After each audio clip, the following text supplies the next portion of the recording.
Here are some of the cons of buying pre-construction or resale. In another video, I'll do all the pros of each. So, cons for pre-construction. You typically have to put 20% down.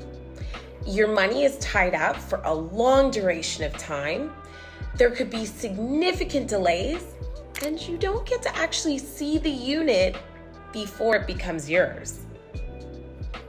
Here are some of the cons of buying resale. Of course, bidding wars.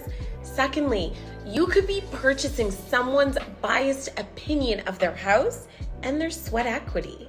Everyone always feels as though they have the best house. You can be taking on someone else's issues in a property.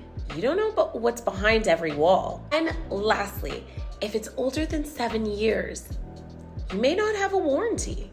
So stay tuned. I'll do some of the pros of buying both pre-construction and resale.